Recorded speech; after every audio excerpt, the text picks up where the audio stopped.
我站在县城冷酷的铁门前，看着老周带着10几个浑身是泥的村民跪在雨地里，他们手里攥着已经发黏发黑的松茸，哭着喊着求我收走，说2001公斤也行，100也行，哪怕50都可以。可我只能摇着头告诉他们，现在这些曾经的千金山珍，除了拉去喂猪做有机肥，已经一文不值。3天前，我也是站在云栖村的村口，扯着嗓子劝他们趁暴雨前清掉所有鲜松茸，他们却骂我一个女娃子懂什么生意，说我故意压价吃黑心钱，把我赶了出去。等他们把血汗手成发臭的烂泥，再回头敲我冷酷的门时，已经晚了。午后，我同时接到了2个能决定云栖村生死的电话。第一个是省气象台的发小打来的，他的语气急得发颤。未来3天会有连续38度极端高温，紧接着就是100年一遇的特大暴雨，局部降雨量突破历史极值，进山路桥肯定会被冲垮。第二个是机场货运部的经理打来的，他告诉我，受天气系统影响，所有出省冷链航班提前到暴雨来临前1天下午全部取消，后续恢复时间待定。一订仓货物全部无限期顺延。我手里的不锈钢水杯哐当一声砸在办公桌上。松茸这东西，从破土露出白尖那一刻起，保鲜期就只有黄金72小时，超过72小时均者发黑，均盖开散，价格直接腰斩，超过5天就会发黏变臭，一文不值。一旦高温闷烤，再加上暴雨封山，全村人的血汗都会变成一堆只能沤肥的烂泥。我抓起车钥匙就往云栖村赶，油门踩到底，越野车在盘山路上卷起一路黄尘。我必须在天黑前把所有人召集起来，这是他们唯一的活路。刚到村口大青树下，我就看见满村采军人都聚在这儿，周边背篓堆得老高，新鲜的松茸散发着山野清香，每个人脸上都挂着丰收的喜悦。看见我下车，不少村民热情地跟我搭话：婉婉，今天来的正好，我们都等着你来收呢。我这筐全是特级品相，特意给你留的。我举起手里盖着公章的气象和机场通知，神色凝重地看向众人。我一字一句地把风险说透，极端高温马上来，紧接着就是特大暴雨，进山路桥必被冲垮，村子很快就会封死。所有出省冷链航班暴雨前1天就全部取消，松茸根本运不出去。人群瞬间安静下来，不少人脸上的笑容都僵住了。这天看着好好的，不至于这么邪乎吧？往年预警也有落空的。我看着所有人，直接报出了收购价。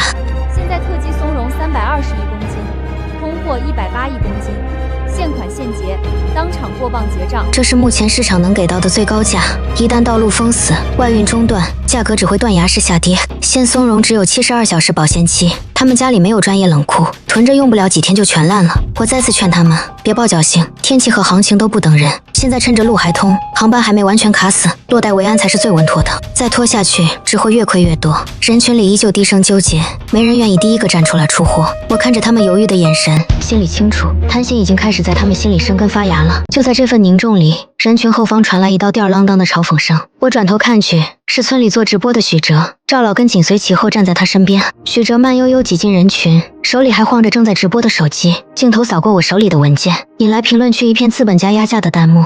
林婉，你这危言耸听的说辞也太会拿捏人了吧？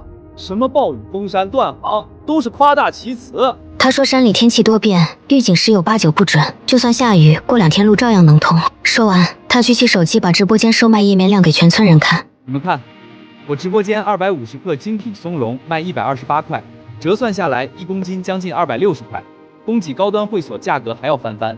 你给咱们特级才320一公斤，转手就赚翻倍差价，我们凭什么让你赚这个黑心钱？赵老根立刻大声附和，他在村里辈分高，说话很有分量。就是林婉压了我们7年价，每年靠着我们的松茸赚钱，我们凭什么让他赚？村民盯着手机上的零售价，瞬间哗然，原本的犹豫变成了愤怒，看向我的眼神里充满了敌意。我急忙解释，直播零售和整车批发根本不是一回事，冷链运费、定制包装、售后损耗、平台抽点全都是成本，我给的已经是当下市场封顶价，行情只会越跌越低。可我的解释根本没人听，他们只看到了屏幕上那个诱人的数字，只觉得我这些年一直在吸他们的血。许哲继续画大饼，说他已经打通了直播、高端私域、会所直供整条链路，不用依赖中间商，大家把货都留给他，他负责统一分拣发货，村民只管在家等着结钱，一点风险都不用担。再等几天，售价还能再涨一大截。这番空头承诺彻底点燃了村民的贪心，大家纷纷指着我骂黑心。我看着他们激动的样子，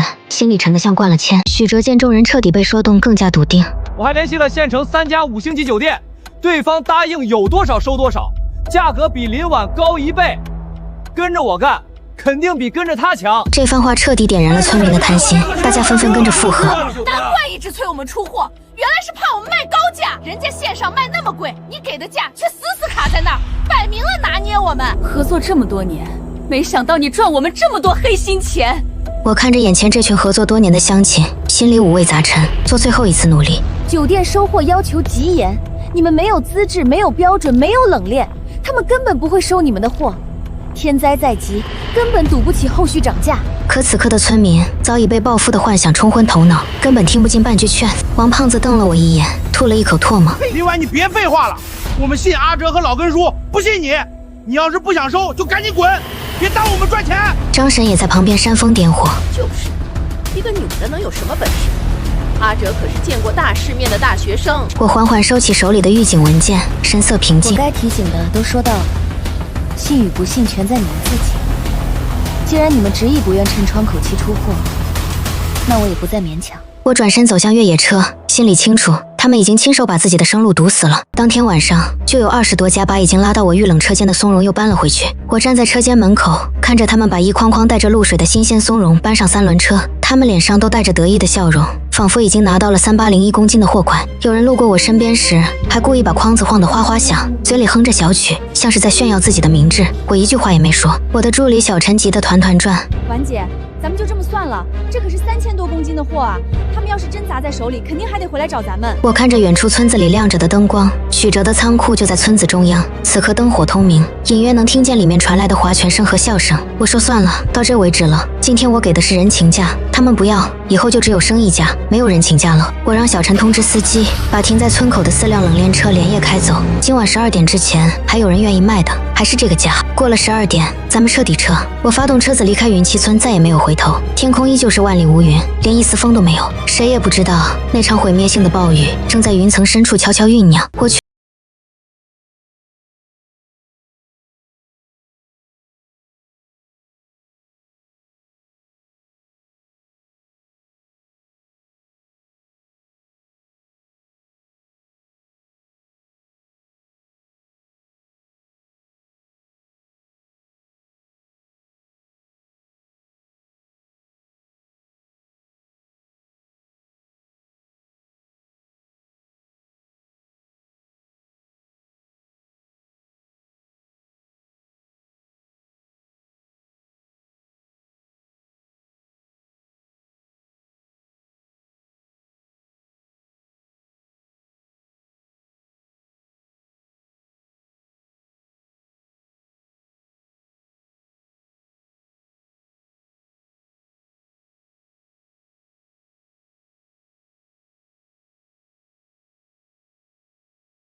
云栖村的情况，3辆冷链车依次停靠，一箱箱品相完好的松茸快速入库。我站在雨棚下，看着忙碌的人群，心里却忍不住想起云栖村。旁边一个正在过磅的大叔看出了我的心思，叹了口气跟我说：“林老板，你是在担心云栖村吧？我昨天去那边走亲戚，可把我吓坏了。他们全村人都疯了，白天黑夜连轴转的进山采松茸，连刚冒白尖的都挖了。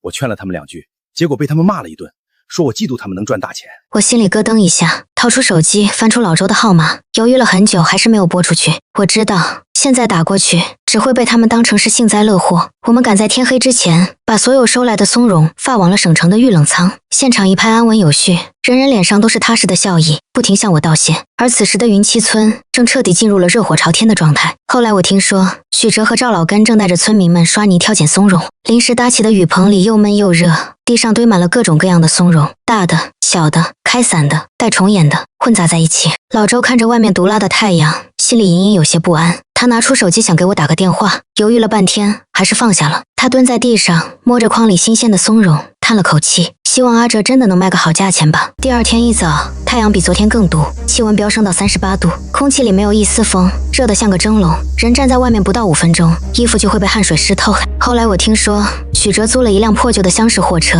这辆货车没有任何制冷设备，车厢里的温度比外面还要高上好几度。他拉着满满一车精心挑选的特级松茸，带着赵老根和王胖子、张婶几个村民代表，浩浩荡荡的去了县城最高档的5星级酒店。货车在烈日下行驶了1个多小时，车厢里像个烤箱，松茸被晒得发烫，原本紧实的菌身开始发软，散发出淡淡的酸味。几人找到酒店的采购部王经理，许哲满脸堆笑的把一颗最大的松茸递了过去。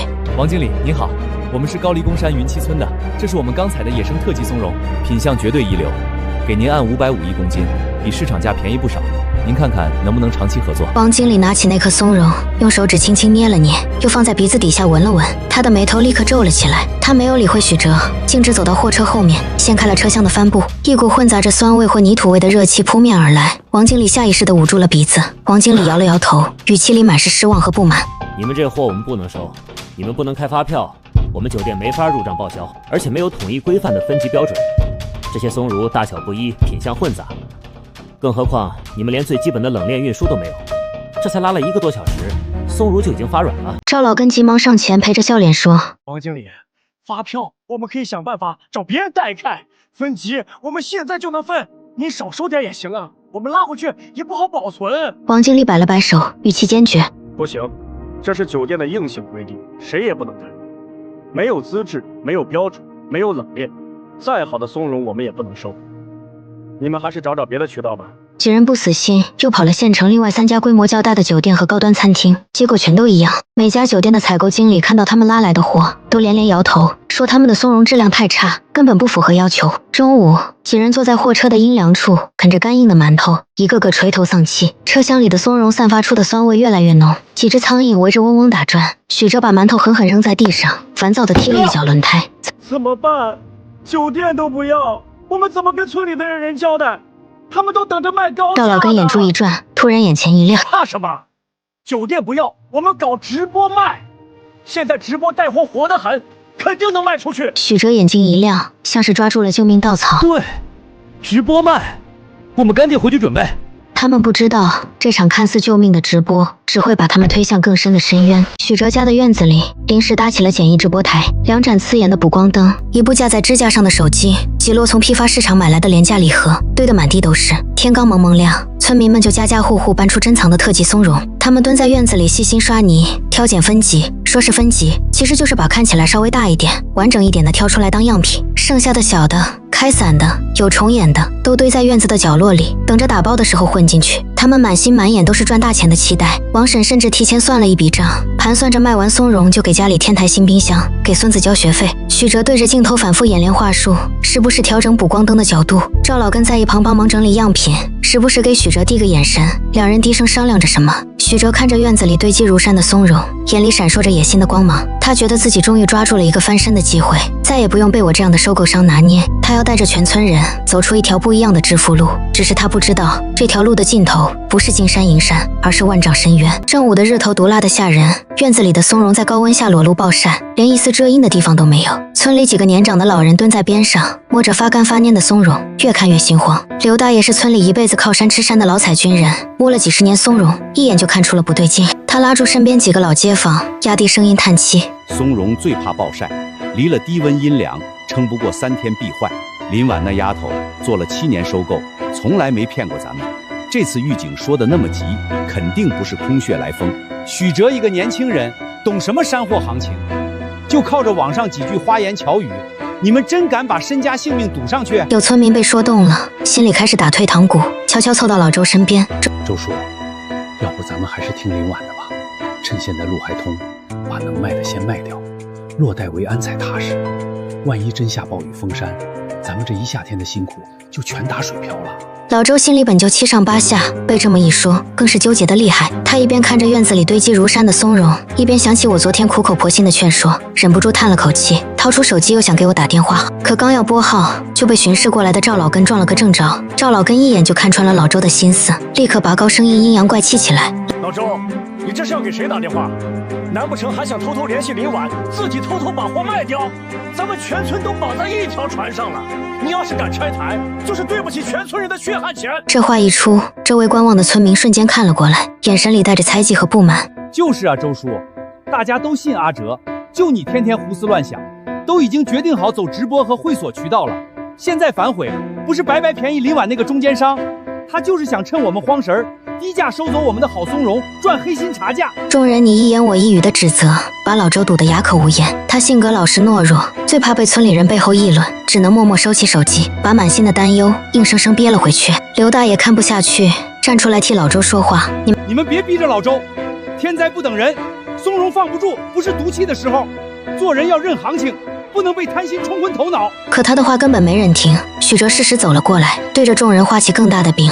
刘大爷，您放心，我已经联系好了平台流量扶持，再过2天直播间人气翻倍，1天就能卖几百公斤。等到高端会所订单落地，咱们每公斤最少多赚200，何必急于一时贱卖？年轻村民大多向往网红带货的暴利，纷纷附和许哲。老人们的忠告被当成了老古董的固执，没人放在心上。闷热的院子里，野心压倒了理智，侥幸取代了警惕。变质的隐患正在高温里悄悄发酵，只是所有人都选择了视而不见。下午2点，直播准时开播。许哲对着镜头话术流利，先展示身后摆得整整齐齐的样品松茸。家人们看过来，这就是高丽桂山深山野生的松茸，现采现发，没有任何添加剂，每一颗都是精品，不管是煎、烤还是煲汤，都是顶级美味。他一边讲解，一边回应评论区的疑问，时不时拿起一颗提前藏好的最新鲜的松茸展示饱满度，却绝口不提院子角落里那些质量差的松茸。他上架了3款产品，250克特级长线装98元，500克家庭装188元，1公斤高端礼盒装368元，还搞了买1送1的活动，承诺所见即所得。刚上架，订单就开始不停弹出，短短10分钟就突破30单。许哲故意放慢语速，每弹出一笔订单，就对着镜头大声报一次单，再转头冲村民们比个 OK 的手势。家人们太给力了，刚上架就出单了，感谢这位家人支持。又一单，还是1公斤礼盒装，看来都是懂行的家人。他还特意把后台订单页面转向村民，让大家亲眼看到不断跳动的订单数，惹得村民们阵阵欢呼，更加卖力地分拣松茸。而在打包区，几个帮忙的村民正按照许哲的吩咐，把拆的松茸混在好的松茸里打包。直播整整持续了3个小时，从下午2点一直到5点整。直播结束后，许哲立刻调出后台数据，他对着围拢过来的村民们大声宣布：家人们，首播圆满成功，3个小时咱们卖了86单，总共卖出去32公斤松茸，回款整整12864块。村民们瞬间沸腾了，围着许哲欢呼雀跃。可欢呼声渐渐弱了下来，有人看着院子里堆成小山的3000多公斤松茸，脸上露出了担忧的神色。李大叔小声嘀咕：1天卖32公斤，咱们这3000多公斤得卖到猴年马月。王婶也皱起了眉：可不是嘛，这松茸放不住啊，再过几天就全坏了。王胖子挠挠头：没事儿，阿哲不是说还有团长吗？团长一单就几百公斤。张婶叹了口气：希望吧，我家那筐可是攒了半个月的特级货，可不能烂在手里。刘大爷蹲在地上吧嗒吧嗒抽着旱烟：我总觉得心里不踏实，林婉那丫头从来没骗过咱们，这次她说的那么急，会不会真的有大事？赵老根立刻瞪了他一眼：老刘，你别瞎说，林婉那是黑心压价，阿哲才是真心为咱们好。就在这时，许哲的手机响了，是快递公司打来的。许哲脸色一变，连忙走到一边接电话，压低声音说了几句。挂了电话，他强装镇定地对村民们说没事，让大家继续分拣。可他眼里的慌乱却怎么也藏不住。快递公司的电话像一根刺，扎在了许哲心头。电话里快递员说的直白：近期高温大范围肆虐，生鲜快递破损变质率暴涨，不保障松茸运输成活，一旦中途坏掉，全部由发货方自行赔付。许哲挂了电话，后背已经沁满了冷汗。他原本以为只要把货卖出去就行，根本没考虑过生鲜运输的损耗、售后赔付这些隐形风险。他只是个玩直播的普通人，哪里懂生鲜供应链的门道，全凭着一腔野心和忽悠，把全村人都拖下了水。他躲到角落，偷偷给赵老根发微信，说出了心里的担忧。可赵老根只回了一句：稳住人心就行，先把货卖出去，真出了问题，全村人一起扛，轮不到你一个人担责。看到这句话，许哲心里最后一点愧疚也消散了。他打定主意瞒着所有风险，绝不能让村民看出破绽，不然之前画的大饼就全部落空了。没过多久，村里几户家境普通的村民已经开始盘算着卖完松茸的花销，有人打算给孩子交学费，有人准备给老人买药，还有人等着这笔钱凑彩礼娶媳妇。他们把所有希望都寄托在了这批松茸上，眼神里满是质朴的期盼。刘大爷实在放心不下，连夜独自上山查看天气征兆。夜里云层快速聚拢，黑压压在山头，风也开始变得闷热潮湿。这是特大暴雨来临前最明显的征兆，比天气预报来的还要真切。刘大爷连夜赶回村里，挨家挨户敲门劝说。赶紧把松茸低价转给林婉，别再等直播和团长了，暴雨马上就来，再不走就来不及了。可家家户户都沉浸在赚钱的美梦里，没人愿意听劝，甚至有人嘲讽刘大爷老糊涂了，故意扫大家的兴。刘大爷，您就别杞人忧天了，好好在家歇着就行。阿哲直播都卖出去1万多了，怎么可能会烂？您就是跟不上时代，看不懂网上做生意的门道。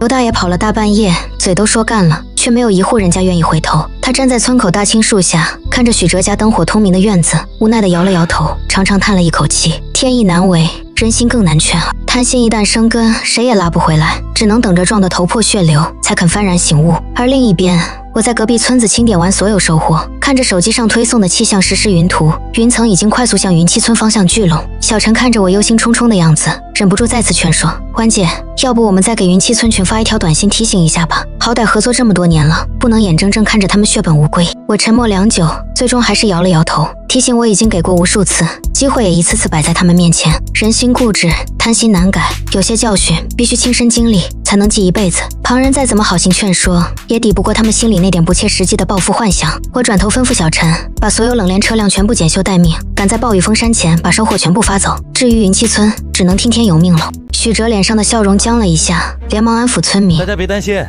这只是首场试水，明天我再加开一场直播，多上点福利秒杀，订单肯定会翻好几倍。而且我已经在联系城里的高端食材团长了，他们一单就能要几百公斤，比直播卖的快多了。”赵老根也连忙帮腔：“对，阿哲本事大得很，团长那边一搞定，咱们这些货几天就卖完了，大家别瞎担心。”村民们将信将疑的点了点头，可心里的担忧并没有散去。整个院子里的气氛从之前的狂热变成了隐隐的焦虑。没人注意到院子角落堆着的没来得及打包的松茸，因为被闷了一下午，菌边已经开始微微发暗。次日一早，天刚亮透，许哲就拿着直播后台的成交记录，在村子的晒谷场召集全村村民开会。他脸上依旧带着得意的笑容，可语气里多了几分急切。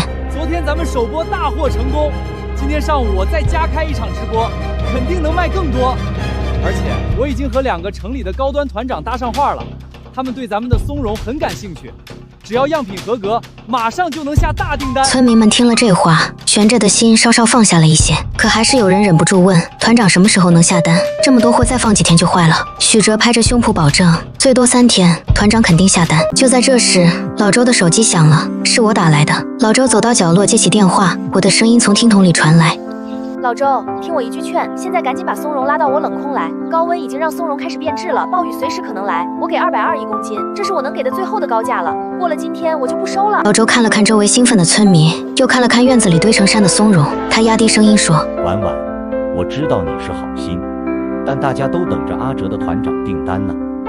我要是带头卖，会被他们骂死的。”我叹了口气：“我最多等你到今天下午6点，过了这个时间，我的冷链车就全部发走了，你自己好好想想吧。”老周挂了电话，心里犹豫不决。他想跟村民们说说我的提议，可看着大家期待的眼神，话到嘴边又咽了回去。当天上午，许哲家开了一场直播，可这次的销量远不如昨天，3个小时只卖了18单，总共不到7公斤松茸。更糟糕的是，评论区已经开始出现差评了，有人说收到的松茸全是小的，还有好几个坏的，跟直播间展示的完全不一样。许哲看着这些差评，急得满头大汗，不停地让客服删差评，可删的没有发得快。平台也发来警告，说如果再出现大量质量投诉，就会下架他的商品。村民们看着后台惨淡的数字，又看着评论区的差评，脸上的担忧更重了。村民们围着许哲，七嘴八舌地问怎么办。才卖这么点啊，这比昨天差太多了。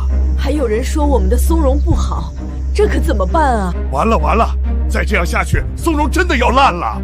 阿哲，你赶紧催催团长啊，别让我们干等着。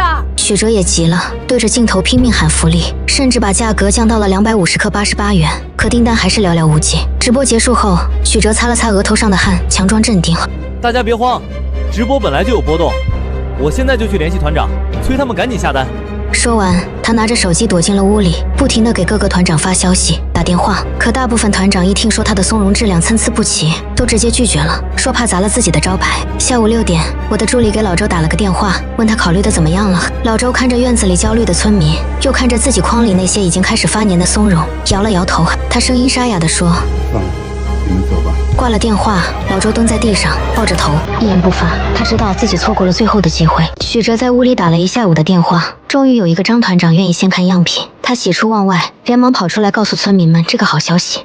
成了，有个张团长愿意先看样品，只要样品合格，他马上订200公斤。村民们瞬间来了精神，脸上露出了久违的笑容。太好了，终于有大订单了！我就说阿哲肯定有办法，赶紧挑最好的样品寄出去，别耽误了。许哲立刻挑了最好的5公斤特级松茸，小心翼翼地用冰袋包好，用最快的冷链快递寄了出去。大家放心，样品明天就能到，张团长看了肯定满意，后天就能打定金发货。村民们悬着的心终于放了下来，又开始干劲十足地分拣松茸。可没人发现，许哲转身的时候，脸上露出了一丝不易察觉的担忧。他心里清楚，这是他最后的希望了。而就在当天下午，我正在隔壁村寨的冷库，看着最后一车松茸装车完毕，我的助理忍不住问我：“华姐，我真的不管你是非你，他们太可怜了。”我看着远处乌云密布、越来越沉的天空，说：“我已经给过他们2次机会了，是他们自己不要。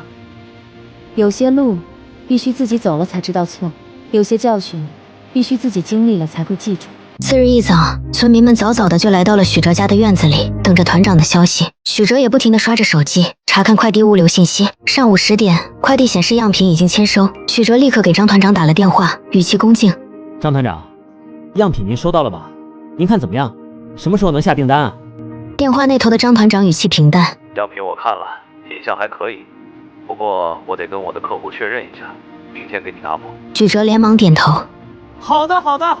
麻烦您了，张团长，我们随时等着呢您的消息。”挂了电话，许哲兴奋地对村民们说：“张团长说样品没问题，明天就给我们下订单，200公斤。”村民们欢呼雀跃，悬了几天的心终于彻底放下了。可就在这时，王婶突然喊了一声：“你们快来看，这松茸怎么回事啊！”大家连忙跑过去，只见王婶手里拿着几颗松茸，菌盖已经发黑，菌身也软乎乎的，散发出淡淡的酸味。我这筐里也有，好多都这样了，昨天还好好的。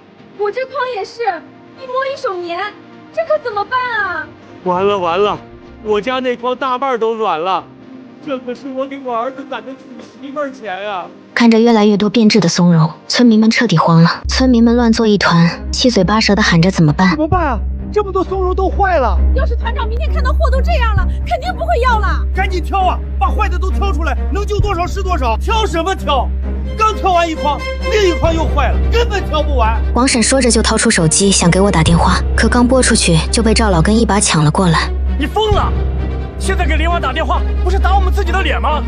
阿哲都已经跟团长谈好了，明天就下订单了，你急什么？王婶急得直哭。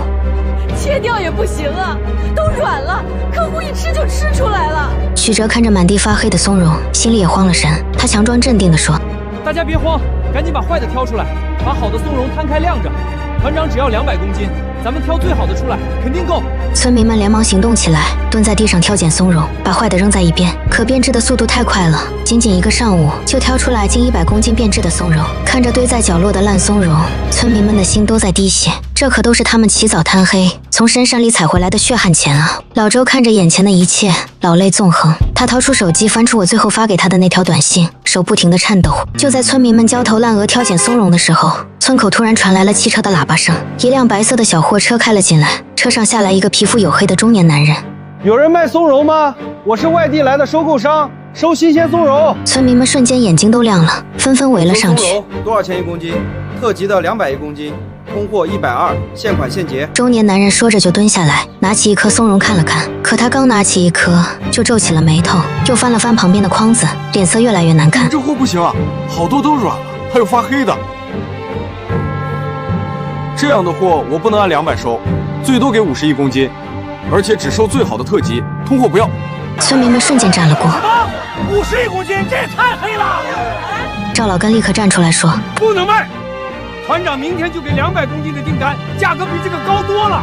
等团长来了，我们能卖200多一公斤，干嘛要50块钱贱卖给他？村民们犹豫了半天，最终还是听了许哲和赵老根的话，拒绝了收购商。中年男人冷笑一声，开车走了。看着货车消失在山路尽头，村民们的心里又开始忐忑不安。他们看着地上那些已经开始发臭的松茸，不知道自己的选择到底是对是错。当天晚上，许哲一夜没睡，不停地给张团长发消息，催他赶紧下订单。可张团长一直没有回复。凌晨3点多，许哲看着窗外越来越沉的天色，心里越来越慌。他偷偷拿出手机，翻出了我的号码，犹豫了很久，终于拨了出去。电话响了很久才被接起，我的声音带着一丝睡意。许哲的声音沙哑：“李婉，是我，许哲。有事吗？”许哲咬了咬牙：“你还收松茸吗？我把村里所有的松茸都卖给你，110公斤，行不行？”我沉默了几秒，说：“我的冷链车已经全部发走了，冷库也装满了，没有地方放，而且暴雨马上就要来了，路很快就会断，就算我想收，也运不。”许哲的声音带着哭腔：“求你了，李婉，帮帮我们吧！松茸已经开始烂了，团长那边也没消息，村民们都快疯了。”我淡淡的说：“我早就提醒过你们，是你们自己选择相信空头大饼，拒绝了我的收购，现在出了问题，只能自己承担后果。”说完，我挂了电话。许哲拿着手机瘫坐在地上，眼泪无声地流了下来。他不敢把这个消息告诉村民，只能一个人扛着。次日一早，天阴得更厉害了，空气里弥漫着一股潮湿的味道。村民们早早的就来到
张队长，不行啊！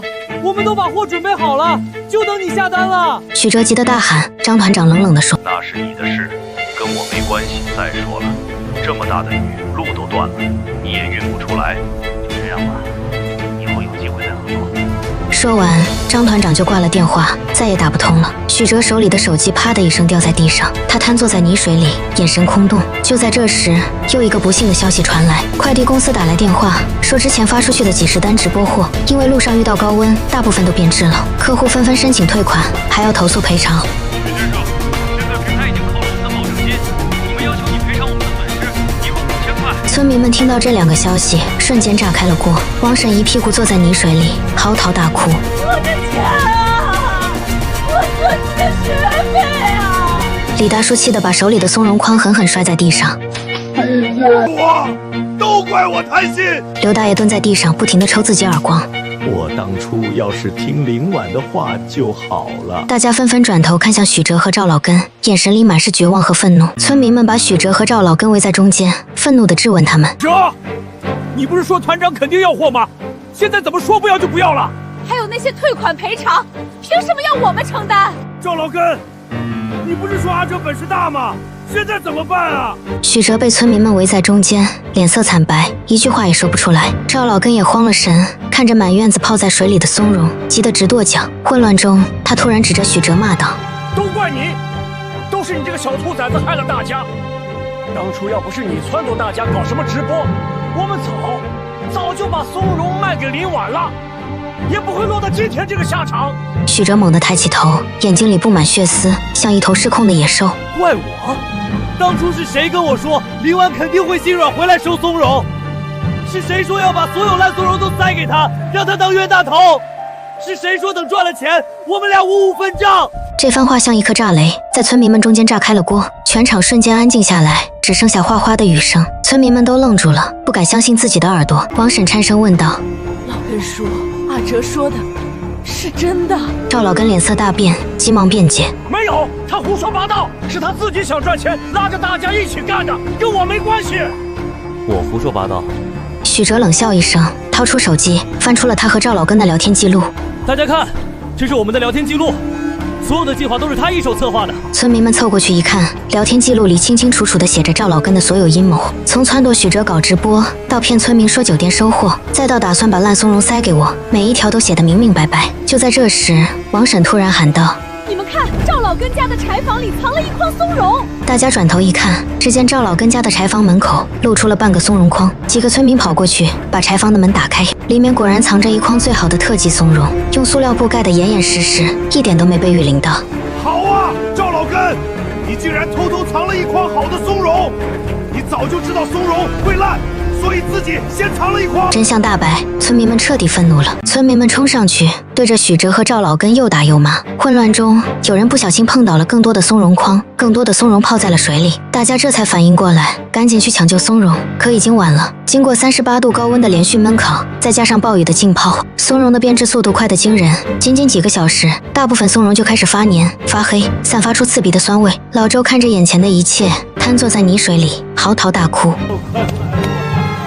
都怪我当初不听婉婉的话。其他村民也纷纷哭了起来，悔恨的泪水混着雨水从每个人的脸上流了下来。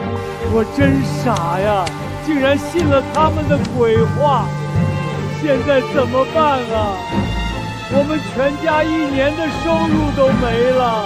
哭声、骂声、雨声交织在一起，整个云栖村变成了一片人间地狱。雨下了整整一夜，次日一早，雨终于停了，太阳出来了，晒得地面发烫，可一切都已经晚了。院子里的松茸已经全部变质，发黑发黏，散发出令人作呕的恶臭。雨水混着腐烂的菌汁，在院子里汇成一道道黑褐色的溪流，爬满了白色的蛆虫。村口的石桥被冲垮了，进山的路也被泥石流埋了，所有的冷链航班全部取消。村民们看着满院子的烂松茸，彻底绝望了。李大叔突然喊道：“走，我们去找林婉，他肯定有办法。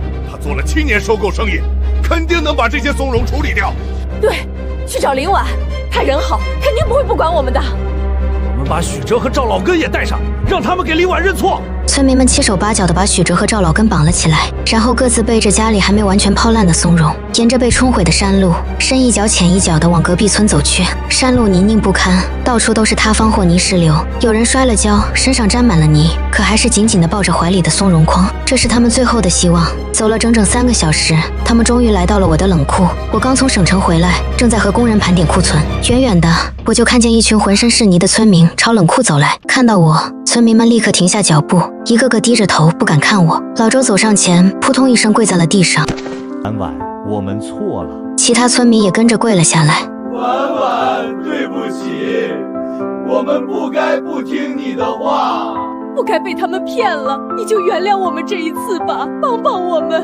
许哲和赵老根也低着头，小声说：“林婉，我们错了，你大人有大量，就帮帮大家吧。”我看着跪在地上的村民，心里五味杂陈。7年了，我每年都提前预警风险，每年都给他们最公道的价格，可他们一次次被贪心蒙蔽，一次次把我的好心当成驴肝肺。我扶起老周说：“周叔，你们先起来吧。”老周摇了摇头，花白的头发上沾着泥点，声音沙哑的几乎听不见。你不答应帮我们，我们就不起来。王婶也哭着往前挪了2步，额头磕在地上咚咚响。婉婉，我给你磕头了，求求你可怜可怜我们吧。我孙子明年就要上小学了，学费全指着这些松茸啊！李大叔也哽咽着说：“我儿子的彩礼钱都没了，这婚可怎么结呀？”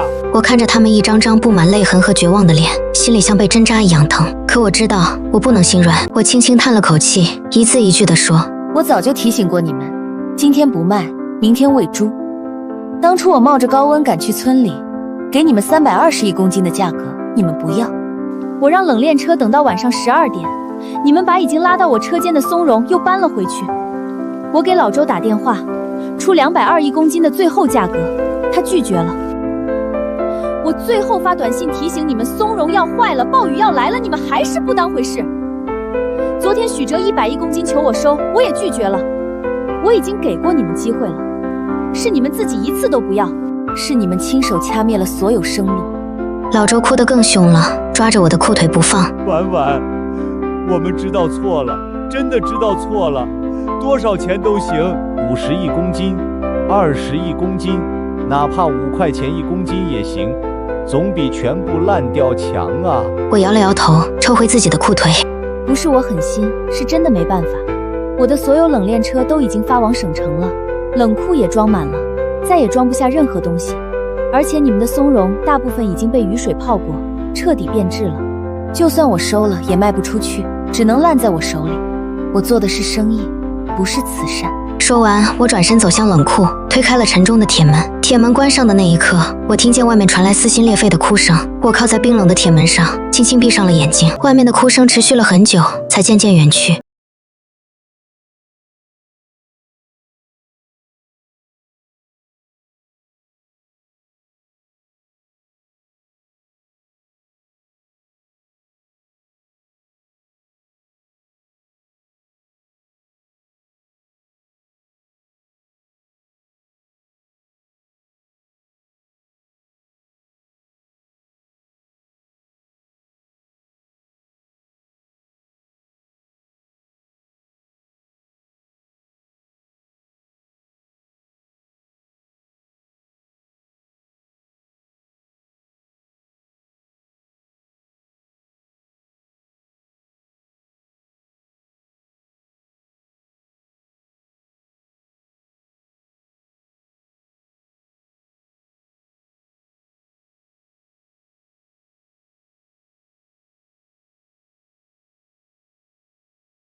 见好就收才是最稳妥的生存之道。